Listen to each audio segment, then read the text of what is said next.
Hello दोस्तों, welcome to my new vlog. I hope so आप सब अच्छे होंगे और मैं भी अच्छी हूँ। तो बस मेरी जो दिन की शुरुआत है ना वो हो चुकी है और आज है सावन का तीसरा सोमवार। और यहाँ पे मैंने सब्ज़ी चढ़ा दी है, आटा गूंद के रख दिया है, रोटियाँ मैं बाद में ही बनाऊँगी। और बस करते हैं घर की साफ़ सफाई और उसके बाद हम तीनों के तीनों चलेंगे मंदिर जल चढ़ाने के लिए। मैंने व्रत नहीं रखूँगी, मैं फर्स्ट और लास्ट वाला ही व्रत रखती हूँ क्योंकि मेरा बेटा फीड भी करता है और मेरे दिन भर में इतने एनर्जी चाहिए तो नहीं हो पाता है। तो बस अब चलते हैं मंदिर के लिए।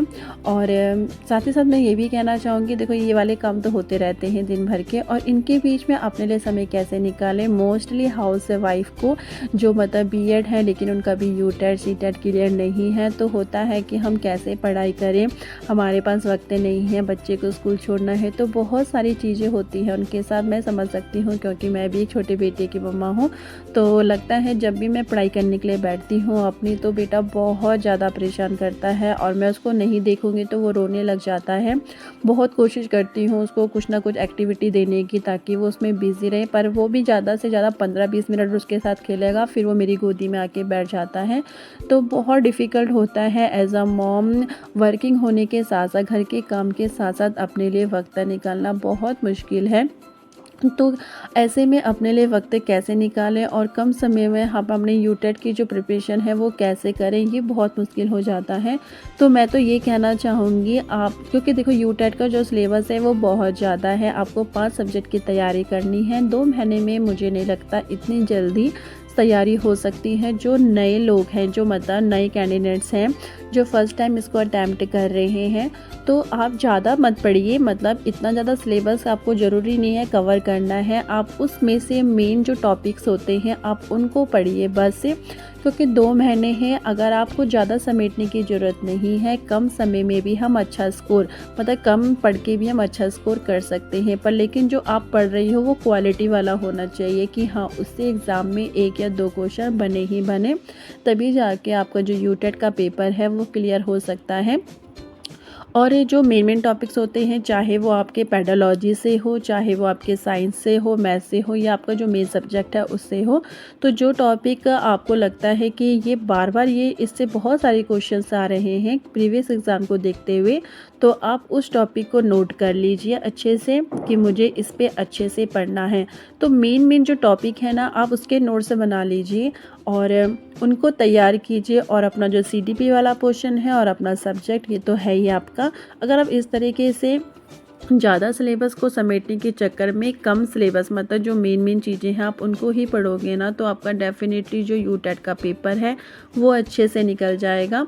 और सबसे दूसरी बात ये है कि आपको क्या करना है कि जो प्रीवियस ईयर के जो पेपर होते हैं ना, उनको आप सॉल्व करते रहिए, उनको अच्छे से सॉल्व करते रहिए। आपका जो कॉन्फिडेंस है ना वो बढ़ेगा, क्योंकि आपको फिर लगेगा ही नहीं कि मैं एग्ज़ाम में पहली बार बैठा हूँ या बैठी हूँ, क्योंकि एक आइडिया आ जाता है दिमाग में। वो जो क्वेश्चंस है ना कभी कभी रिपीट भी हो जाते हैं, वही क्वेश्चन कभी दूसरे तरीके से भी पूछ ले जाते हैं, ऐसा होता है। ज़रूरी नहीं कि सेम टू सेम वही क्वेश्चन आए, लेकिन उसी से रिलेटेड वो दूसरा क्वेश्चन भी दे सकते हैं। तो इसीलिए प्रीवियस ईयर के जो पेपर है ना वो बहुत ज़्यादा हेल्पफुल होते हैं।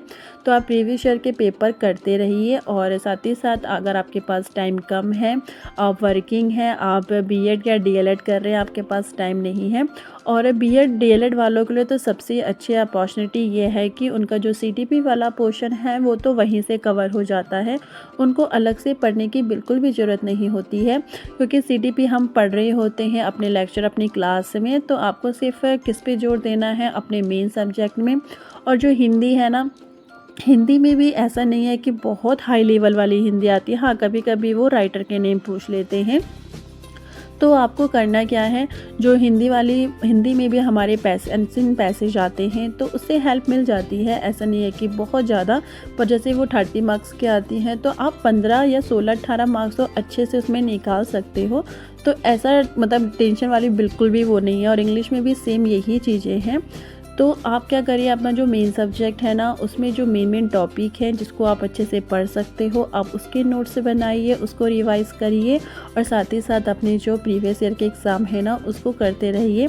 तो आपका जो एग्ज़ाम है, जहाँ तक मेरा मानना है कि आराम से निकलेगा। और हमेशा कॉन्फिडेंस रहिए, ये मत सोचिए अभी तो मैंने कुछ नहीं पढ़ा है, कैसे होगा, मैंने पहले से तैयारी नहीं की है, कौन सी बुक्स लें।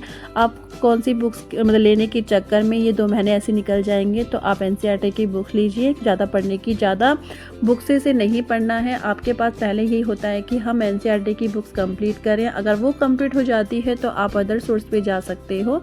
और वैसे तो मेरे अकॉर्डिंग टू एनसीईआरटी की बुक्स इनफ है। और साथ ही साथ अपना प्रीवियस ईयर का जो पेपर है ना, आप उसको सॉल्व करते रहिए।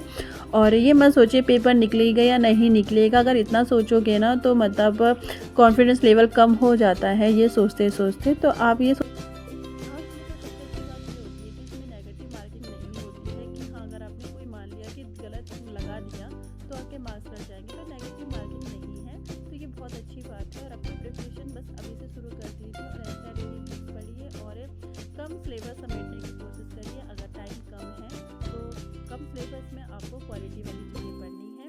तो इस तरीके से अपनी तैयारी करोगे ना तो आपका जो यूटेट एग्ज़ाम है वो अच्छे से निकल जाएगा।